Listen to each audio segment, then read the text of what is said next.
Esse é um dos momentos mais importantes da vida do católico, um dos momentos que mais podemos aprender e um dos momentos que mais intimamente ligados ao nosso Salvador Jesus Cristo nós podemos estar. Estou falando sobre a Santa Missa, o encontro semanal com o nosso Senhor, um momento de adoração, de louvor, de oração e de muito amor. Como eu te disse, esse é um assunto muito extenso, não caberia num único vídeo.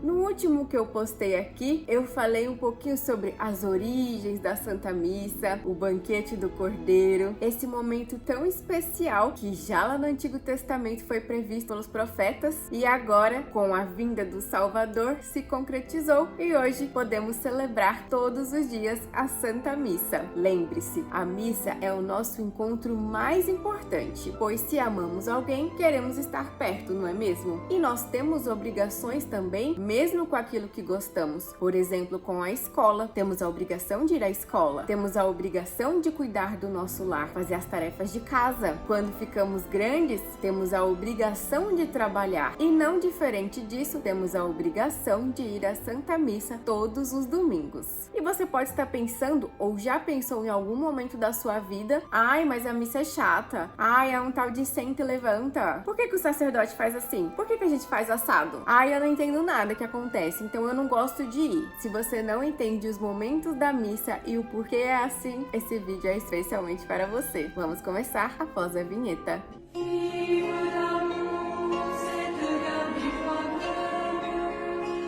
Utilizarei esse livro Missa para Crianças, de Gorete Dias. Fazei isto em memória de mim. Essa parte você conhece. Era a noite e Jesus reuniu os seus 12 apóstolos ao redor da mesa para celebrar a sua última ceia. Jesus já sabia que era a sua última ceia. Sabia exatamente por que havia vindo para Jerusalém. E ali mesmo, diante de seus discípulos, revelou que um deles o trairia e que este homem que comeu e bebeu ao lado dele o entregaria para ser morto. Foi então que nessa mesma ceia, dando graças a Deus, levantou as mãos, partiu o pão para cada um deles, dizendo: tomai todos e comei, este é o meu corpo que será entregue por vós. Depois tomou o cálice em suas mãos, levantou-o e deu graças, dizendo: tomai todos e bebei, este é o meu sangue, o sangue da nova e eterna aliança, que será derramado por vós e para a remissão dos pecados. Agora vem a parte mais importante. Fazei isso em memória de mim. E foi dessa forma que Jesus se despediu de seus amigos, mas deixando muito claro como eles o haveriam de encontrá-lo novamente. Após a ceia, aconteceu exatamente como Jesus disse. Foi entregue aos sumos sacerdotes que planejavam matá-lo por Judas Iscariotes. Jesus foi preso, torturado, flagelado, coroado de espinhos, crucificado, morto e suportou tudo isso com mansidão por amor a nós, pois o amor tudo suporta. E apesar de tudo de ruim que aqueles homens fizeram com Jesus, após 3 dias ele ressuscitou, apareceu a seus discípulos e ascendeu aos céus. Tá legal, mas o que a Santa Ceia tem a ver com a missa? E por que todos os domingos nos enfileiramos nos bancos para ficar ali escutando? Porque eu não posso ir no parque aproveitar a natureza, jogar bola com os meus amigos, dormir até tarde de repente, ou até mesmo assistir pela TV. Como te disse, esse é o encontro mais importante. E assim como os apóstolos se reuniram diante da mesa, diante de Jesus, para celebrar com ele esse momento e dar graças a Deus, nós também ficamos diante do Salvador ao redor da mesa, o altar. E para irmos à Santa Missa, precisamos ter alguns cuidados. Primeiro, entender o que é para que possamos respeitar. Tudo bem, às vezes é um pouco difícil, eu admito. Segundo, ir com o coração aberto e os ouvidos e olhos atentos para escutar aquilo que é lido, para prestar atenção em Jesus, e o coração aberto para receber com carinho aquilo que o sacerdote nos ensina. Terceiro, a postura, o silêncio. Você vai vestido de qualquer jeito à sua escola? Você conversa enquanto a sua professora está explicando algo importante e difícil? Você corre enquanto está prestando atenção na matéria que vai cair da prova? Tenho certeza que não. Assim é a missa. Não vamos lá para encontrar os nossos amigos, para conversar. Claro, tudo isso é muito bom e podemos fazer, mas esse não é o objetivo da missa. O objetivo da missa é um encontro íntimo com Jesus. Porque senão a gente pode falar o seguinte: eu não vou mais na missa porque meu amigo não vai mais.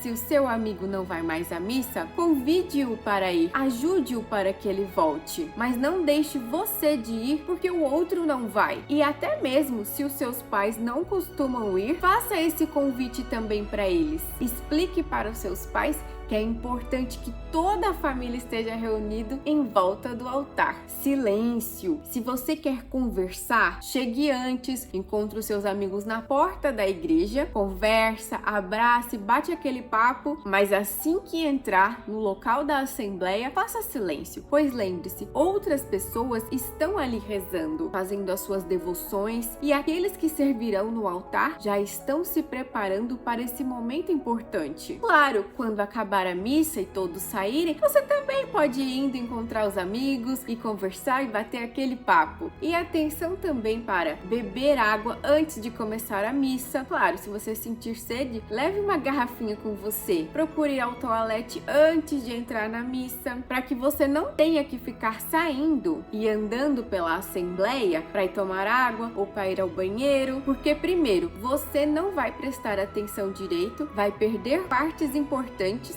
e ainda vai atrapalhar os outros, especialmente se for no momento da oração, da consagração e da comunhão. Então faça um favor a si próprio, aos seus amigos e a todos ali na assembleia e comece a prestar atenção no seu comportamento para que você não atrapalhe os outros.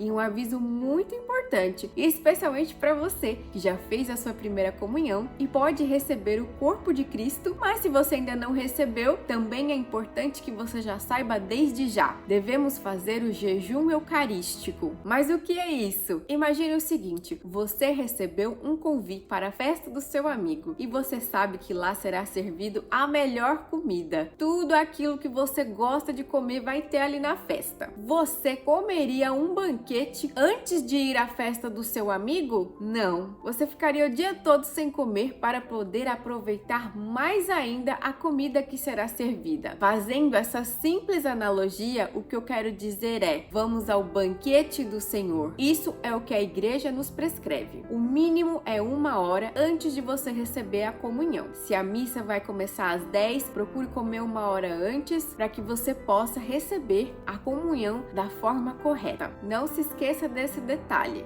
E claro, aquelas pessoas que por alguma condição física ou de saúde precisam se alimentar de tanto em tanto tempo, ou precisam tomar algum remédio específico e precisam se alimentar, claro, essas pessoas estão desobrigadas a cumprir esse mandamento. Até aqui só estamos começando. Agora vamos falar que a missa, ela é dividida em 4 partes. Nós temos os ritos iniciais, a liturgia da palavra, a liturgia eucarística e os ritos finais. Já no começo, temos aquela bela procissão, onde os coroinhas vão à frente e logo atrás o sacerdote. E por que nós cantamos e nos movimentamos na missa? Já que estamos falando tanto de festa, quando você vai numa festa, você espera o quê? Dançar, cantar, comer coisas boas e, claro, aproveitar a companhia daquele que nos convidou. A missa é essa festa que fortalece a nossa alma. Na missa, o maior alimento é a palavra de Deus,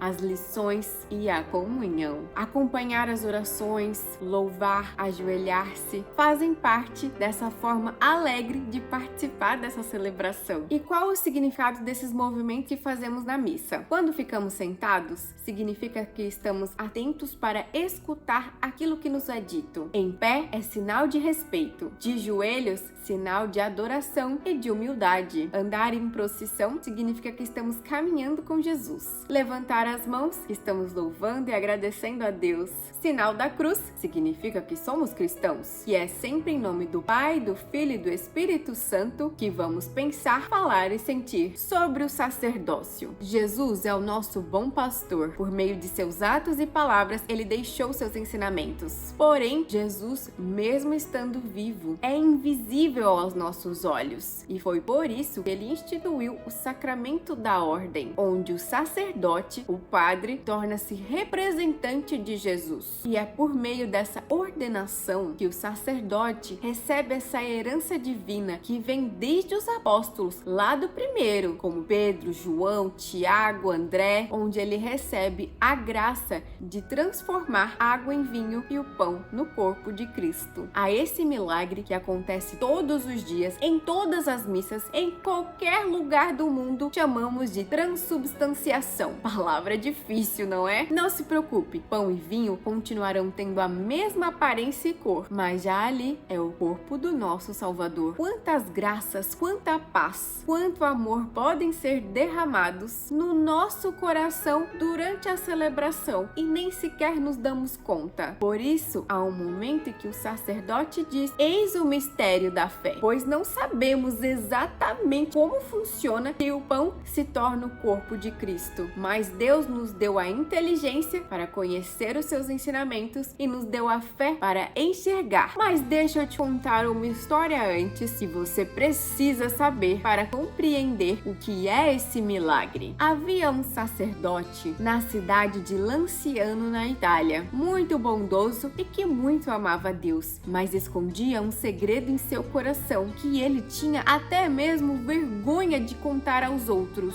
É que ele duvidava da presença real de Jesus na Eucaristia. Imagine celebrar a missa assim. Que tormento devia ser para esse sacerdote, não crendo na presença de Cristo ali, pois angustiado, resolveu que celebraria sua última missa. Após isso, viveria só como monge. Não se achava digno de celebrar os mistérios de Deus. E foi então, nesse momento, quando levantou a hóstia para fazer a consagração, que diante de seus olhos, o pão tornou-se carne e o vinho sangue. Todos olhavam extasiados com o que acontecia diante de seus olhos. A hóstia foi preservada no ostensório e até hoje a hóstia que se tornou sangue está exposta no ostensório lá na igreja em Lanciano, que pode ser visitada. Sabe quando isso aconteceu? No ano 700. 1300 anos se passaram e a hóstia permanece lá. E digo mais, pois foi somente na década de 70 que a hóstia foi levada para laboratórios e ali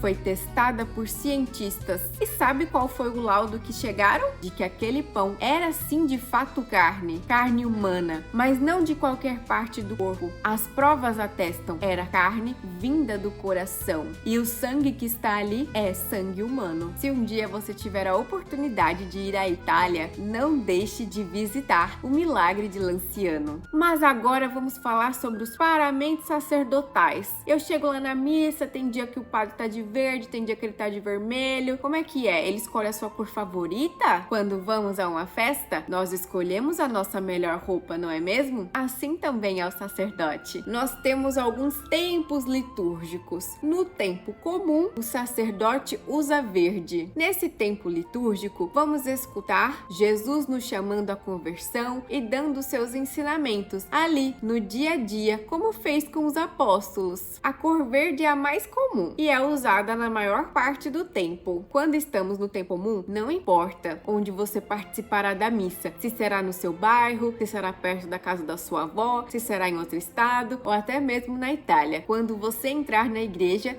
se deparará com o sacerdote com a mesma cor. Temos também a cor preta para celebrações extraordinárias, como por exemplo, na missa de sétimo dia, onde oferecemos a missa por algum ente querido que morreu.